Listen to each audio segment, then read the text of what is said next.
가장 뜨거운 이슈. 오늘의 헤드라인. 출발 새아침 헤드라인 인터뷰.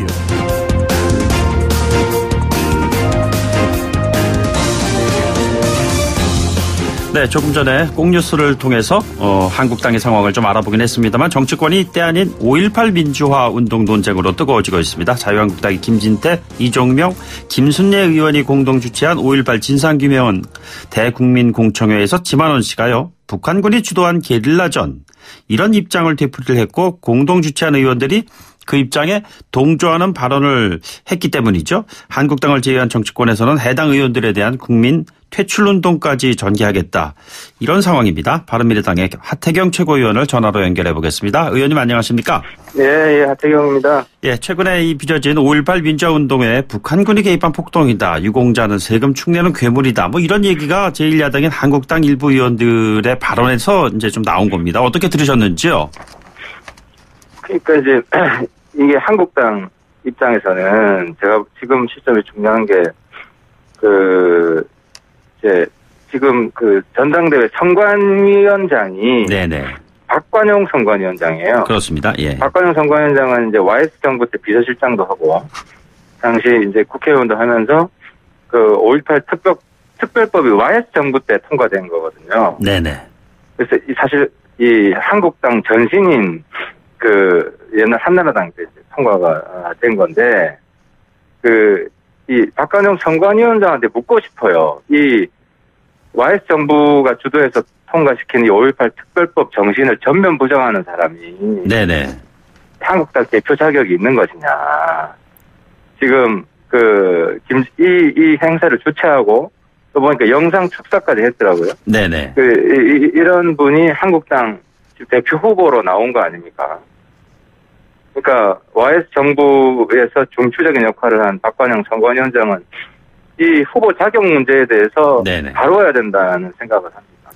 근데 의원님 보는 박관영 선관위원장도 그렇다고 치지만 나경원 원내대표가 사실 역사적 사실에 대한 다양한 해석 뭐 할 수도 있지 않느냐 이런 얘기가 더욱더 논란을 키운 것이 아닐까요? 그거 아직도 사과 안 했나요? 그거 나경원 대표가 사과를 해야죠. 이건 역사적 사실이 아니라 약간 탈법적인 발언이고, 네네. 5.18 특별법을 부정하는 발언이고, 또 사실관계, 팩트에 대한 문제인데, 이걸 해석에 대한 문제. 마치, 나경원 원내대표 발언, 이거랑 똑같아요. 살아난 폭침은 북한이 한 것이 아니다라고, 네.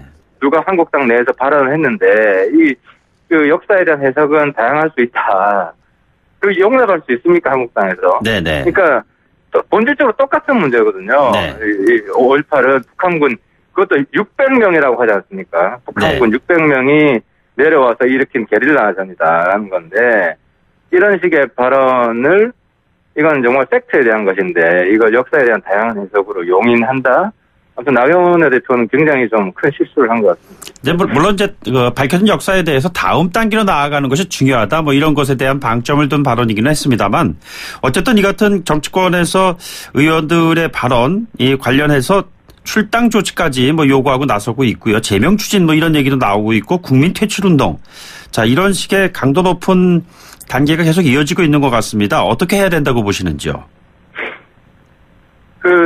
사실 지만원 씨가 이런 주장을 한 건 오래됐어요.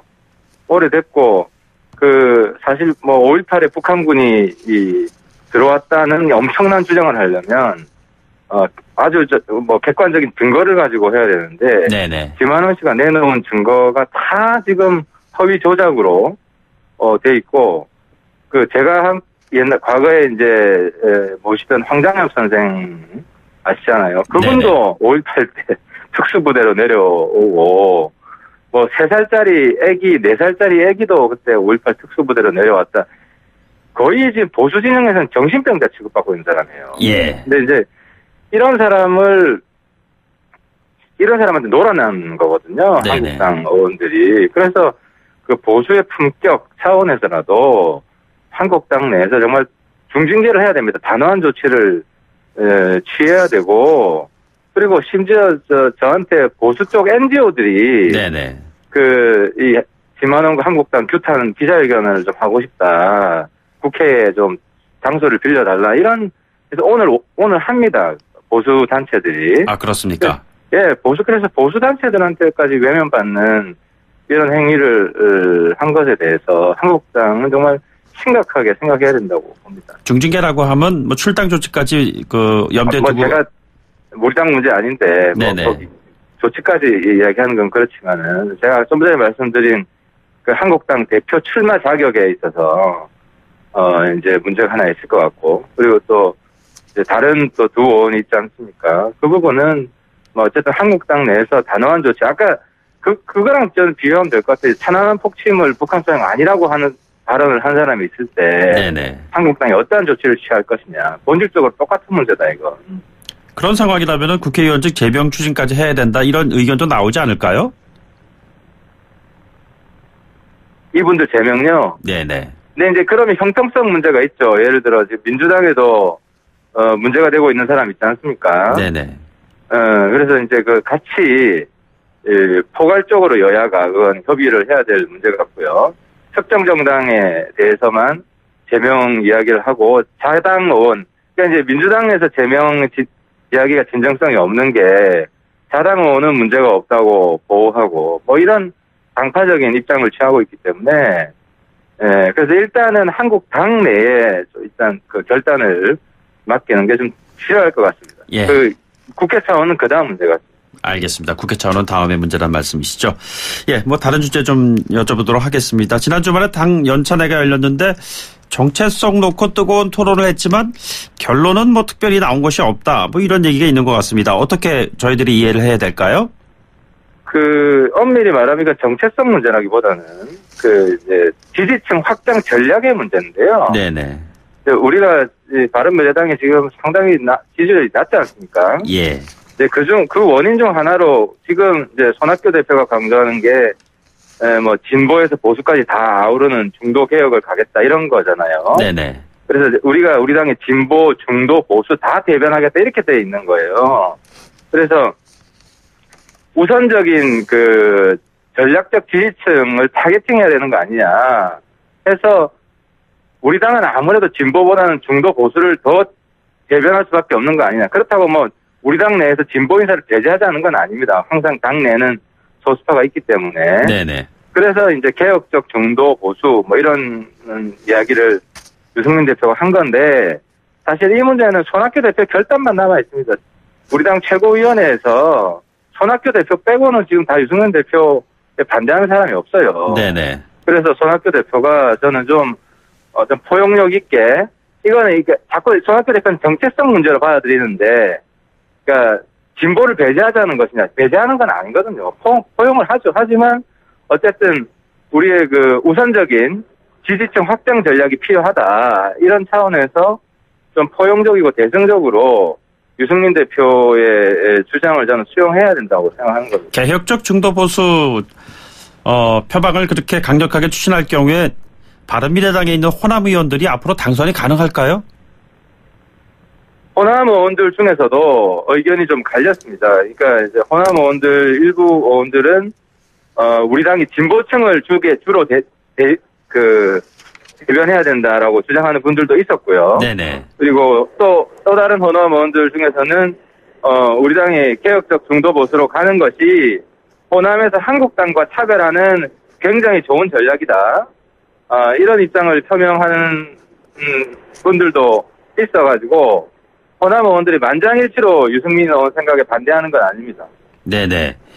자, 그런데 실제로 보면은 왜 이런 질문을 드리냐면 국민의당 출신 의원 일부가요. 예전에 국민의당 출신들 일부가 민주평화당과 만나서 통합을 논의했다. 뭐 이런 얘기가 나오고 있는 상황에서 바른미래당이 이런 집안 안의 분열조차도 정리하지 못한다고 했을 경우에 앞으로 진보를 아우르는 또 보수까지 끌고 안고 가는 이러한 식의 정체성을 유지할 수 있겠느냐 이런 의문이 나온다는 것이죠. 또 민평당과 통합 논의는 우리 연찬회 때 압도적 다수가 부적절하다 반대를 해가지고 민평당과 통합을 주장했던 의원 본인이 지금 시기에는 적절하지 않다고 철회를 한 사안입니다. 그래서 네네. 아마 이제는 나오진 않을 거라고 생각합니다. 예. 물론 뭐 또 몇 달 지나고 나올 수는 있겠지만 네네. 현 시점에서는 나오지 않을 겁니다. 유승민 전 대표 말고요. 안철수 전 대표 역할론 관련해서도 궁금증이 좀 많이 있는데 언제쯤 등장할 거라고 예상하십니까? 저는 안철수 대표의 역할이 지금 필요한 시점이 왔다고 봅니다. 왜냐하면 좀 전에 질문도 하셨지만 미평당과 통합을 하자. 또 이제 이후에 정계 개편 관련해서 또 다양한 목소리가 나올 수 있지 않습니까? 우리 당내에서. 네네. 근데 그런 어떤 민평당과 협당 문제나 이후 정계 개편 우리 당의 진로 문제를 결정할 때 안철수 대표를 배제하고 결정할 수 없습니다. 네네. 안철수 대표는 어쨌든 유승민 대표, 전 대표 두 분이 우리 당의 대주주이기 때문에 두 분의 합의가 선행돼야 되는 것이고 어떤 결정이든 간에. 그래서 지금 민평당과 합당 이야기가 나왔기 때문에 사실 우리 당으로서는 안철수 대표의 어떤 판단, 역할 이런 게 좀 절실해지는 상황으로 가고 있는 거 아니냐. 네네. 지금 귀국할 마음의 준비를 좀 하셔야 되는 거 아니냐 저는 그런 생각을 하고 있습니다. 알겠습니다. 북미 정상회담 이슈 하나 좀 여쭤보도록 하겠습니다. 이번에 하노이에서 빅딜이 성사될 수 있을 것으로 전망하시는지요? 이게 지금 사실 빅딜이 돼야죠. 그래서 사실은 빅딜이 되기 위해서 미국한테 힘을 실어줘야 됩니다. 어차피 북한은 가급적 비핵화 안 하려고 하고 미국은 비핵화 시키려고 하는 거 아닙니까? 그렇습니다. 한국 정부가 미국한테 힘을 실어줘야 되는데 제가 문재인 대통령한테 실망을 한 게 평창 올림픽 1주년 기념사를 SNS에 올렸어요. 네네. 그 글을 보면 길지 않은 글인데 평화란 단어가 8번 나오는데 비핵화란 단어는 한 번도 안 나옵니다. 전 굉장히 놀랐습니다. 이 시점에 북미 정상회담이 발표된 이 시점에 문재인 대통령 평창 1주년 기념사에서 비핵화라는 단어를 어떻게 한 번도 안 할 수 있느냐. 회담을 앞두고 압박을 하지 않으려고 하는 그런 또 의미도 있지 않을까요? 그러니까 압박을 해야 될 거 아닙니까? 오히려 압박을 해야 된다고 보시는군요. 그렇죠. 북한은 압박을 해야 될 거 아닙니까? 미국 편을 들어가지고. 네네. 우리나 그게 비핵화가 미국만의 문제고 대한민국 문제는 아니잖아요. 사실 핵을 가지고도 평화는 가능합니다. 그게 미소 간의 냉전이고 해독지고. 그래서 심지어 대한민국의 일부 사람들은 북한이 핵 포기하나 우리도 가져야 된다. 핵 대 핵억지 평화를 주장하지 않습니까? 그러니까 비핵화 없이 애매한 평화만 가지고 북한의 비핵화를 저는 이끌어낼 수 없다고 생각을 하고요. 네네. 그래서 한데 지금 어쨌든 문재인 대통령은 북한 눈치를 너무 보는 거다. 지금 진짜 북미 비핵화 이 역사적인 회담이거든요. 네네. 여기에서 비핵화의 어떤 고비를 못하면 상당히 어려워질 수가 있어요. 이런 상황에서는 미국이랑 힘을 똘똘 뭉쳐야 되죠. 네네. 북한을 압박해야 되는데 어쨌든 문재인 대통령 그런 면에 있어서 저는 북미 회담의 빅딜이 가능하겠느냐. 한국 정부가 저렇게 소극적인데. 알겠습니다. 마지막 좀 질문 드리겠습니다. 황교안 전 총리가 한국당의 당대표가 되면은 한국당의 미래는 어떻게 될 거라고 점치시는지요? 아무튼 재미난 거는 유영아 변호사가 박 전 대통령이 한 이야기라고 해서 황교안 대표는 친박 아니다. 네네. 저는 이제 당시 제가 이제 새누리당 의원 때인데 20대 총선할 때 진박 논쟁이 있었지 않습니까? 예. 그래서 박근혜 대통령이 진실한 사람 이야기에 대해서 진박 논쟁이 있었는데 그때 상황이 연상이 됩니다. 유영하 변호사가 박 전 대통령 하지도 않은 이야기를 자기가 만들어서 할 사람도 아니고 이제 황교안 후보가 진실한 사람 아니다 이런 식의 이야기잖아요. 그래서 좀 물론 사실 바른미래당 입장에서 지금 우리 지지율도 낮은데 한국당 문제 언급하기가 그렇게 흔쾌한 지금 상황은 아닌데요. 어쨌든 과거에 그런 진실한 사람 진박 논쟁 때문에 보수가 상당히 분열되고 참패한 적이 있었는데 또 똑같은 일이 반복되는 것 같아서 굉장히 좀 안타깝습니다. 그래서 좀 오세훈 후보가 아주 화끈하게 이야기를 하더만요. 박근혜를 극복을 해야 된다. 네네. 이거는 한국당만의 문제가 아니라 대한민국 보수 전체에 이런 역사적인 숙제다. 이런 말씀을 드리고 싶습니다. 알겠습니다. 네, 오늘 말씀 여기까지 듣도록 하죠. 고맙습니다. 예, 감사합니다. 네, 지금까지 바른미래당의 하태경 최고위원이었습니다. 1부 마치고 2부에서 뵙죠.